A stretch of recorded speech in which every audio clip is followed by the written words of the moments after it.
just heard the opening of a Gavotte by Johann Sebastian Bach. I'm happy to say that today, most classical guitarists have incorporated Baroque transcriptions into their mainstream repertoire for the instrument. But of course, classical guitarists are faced with a slight dilemma in that this instrument, the 6 single-string guitar, was invented around 1800, which is, of course, after the Baroque period, which is roughly 1600 to 1750. Now, those of you who follow my channel will know that there was indeed a Baroque version of the guitar, so it didn't come out of nowhere.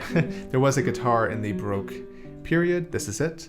This is a 5-course instrument. It's slightly smaller. You can learn all about it in my video, which I'll link in the description. But the point is, there was indeed a guitar in the Baroque period, so playing Baroque music on something like this isn't a crazy idea. It's just that the sound world of the classical guitar is different. The music that sits well on this instrument, of course, comes from the 19th century in places like Spain, and some of the best music is our Spanish Romantic repertoire by composers such as Francisco Tárrega.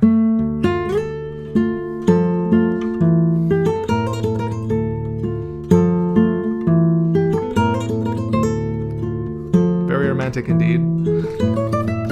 Full of rubato. The art of bending time. To play without rubato, without expressivity in this style, you might find something like... But now with rubato, the art of bending time.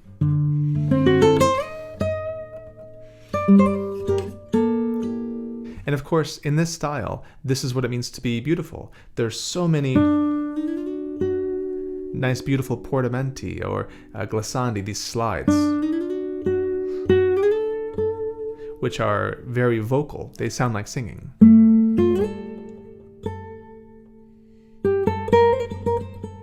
You can almost imagine words.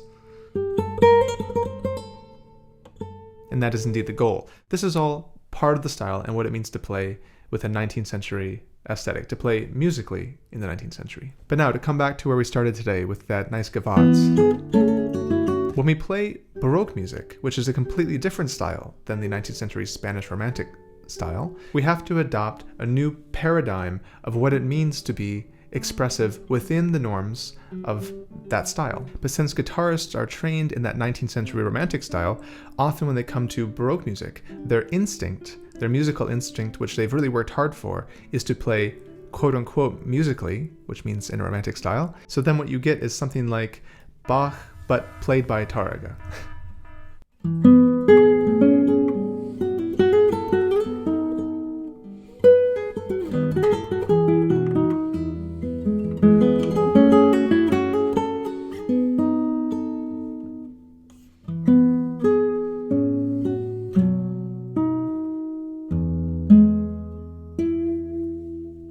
Can we really say that that's not beautiful? Actually, the sound is beautiful. It's very vocal. It's very warm with beautiful vibrato with a nice timbre. But I think it's safe to say that playing in this way is anachronistic to the Baroque aesthetic. I often compare styles to languages, and it's a little bit like a French person saying the sentence, "the hair on my head." With a French accent, they might say something like, and forgive me, "the hair on my head." When any native English speaker hears this accent, they can immediately recognize that this person needs to practice their English. But notice in this case, the French person had all the right words in the right order. It was just their accent that showed their lack of experience speaking English. In the same way, when it comes to approaching Baroque music, or really any other musical style, we have to learn to adopt the accent of that style. What does it mean to be expressive, to be musical in a Baroque aesthetic? Because indeed, we do want to, of course, be musical. It's certainly not what happened in the 1970s, where people thought, oh, Bach didn't write dynamics, therefore there shouldn't be any, and it gave birth to a whole series of recordings of what we now make fun of as sewing machine Bach, with absolutely no musicality. We can read the words in treatises from the people at the time. This is the antithesis of what they were after. Their explicit goal was to move the passions, move the emotions of their listeners. And to do this, you had to be a good rhetorician, a good communicator, to act out the music to move them emotionally.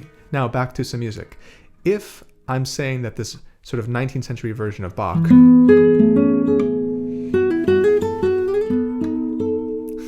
although maybe it sounds beautiful, if I'm calling this anachronistic, what then would be the correct way to play this music? Well, I'm doing a workshop on Zoom this Saturday. It's a 1-hour workshop with a 30-minute Q&A. It's a live class at 1:30 p.m. January 21st. The topic of the class is how to approach Baroque music on the guitar. The event is hosted by my online school, Arpeggiato, and the link is in the description below. So I hope to see many of you there. But before we go, let's have a little teaser about what types of things you could do to make a gavotte sound less 19th century, full of rubato and dark colors with lots of vibrato, all these slides, and more Baroque. Well, the first thing to do is to acknowledge that the gavotte is a dance. And dances, as you all know today, have to have a groove, a predictable, bouncy tempo that you can dance to.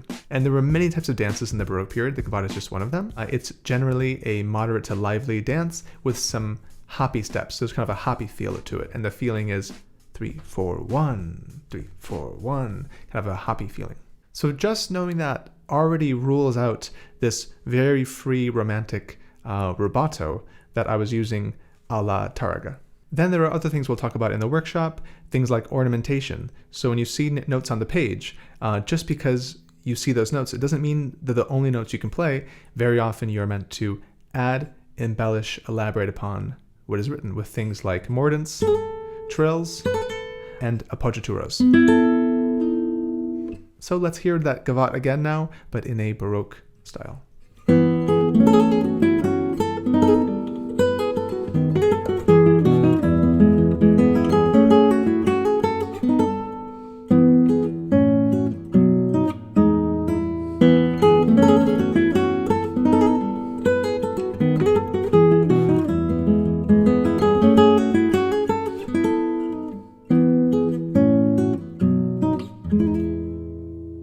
So if you'd like to be more expressive within a Baroque style, I hope to see you this Saturday at my live workshop. And if you can't make it, fear not, because we record all of our live events and they're all available at this link. I'll also put this one in the description. There's over 30 hours of past live events, masterclasses and workshops led by me and my teachers at Arpeggiato. It's all waiting there for you to watch and learn from. And this workshop this Saturday will be on the website within a week after the live event. So I hope to see many of you there, and I hope you'll take advantage of that great educational resource. Until next time, thanks for watching.